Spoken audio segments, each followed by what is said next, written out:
গাজায় ত্রাণ পাঠাচ্ছে সৌদি আরব। খবরটি সাধারণ শোনালেও এর পেছনের ঘটনা সিনেমার চিত্রনাট্যকেও হার মানাবে। মধ্যপ্রাচ্যের সবচেয়ে উত্তপ্ত আকাশপথে এবার সৌদি আরব যা করতে যাচ্ছে তা কেবল ত্রাণ পাঠানো নয়, বরং বিশ্ব রাজনীতিতে এক বড় বার্তা।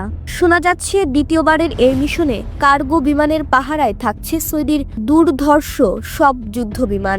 আন্তর্জাতিক বিশ্লেষকদের মতে এবারের মিশনে ত্রাণের বিমান একা উড়বে না, একে ঘিরে থাকবে 8টি অত্যাধুনিক ফাইটার জেটের এক বিচ্ছিদ্র নিরাপত্তা বলয়। এই বহরে থাকছে সৌদির জন্য বিশেষভাবে তৈরি F-15SA এবং ইউরোফাইটার টাইফুন।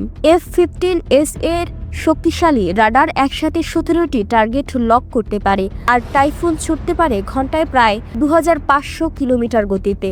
অর্থাৎ গাজার আকাশপথে মিসাইল বা অন্য কোনো হুমকি দেখা মাত্রই তা ধ্বংস করতে প্রস্তুত রিয়াদ। তবে সবচেয়ে বড় রহস্য কার্গো বিমানের ভেতরে।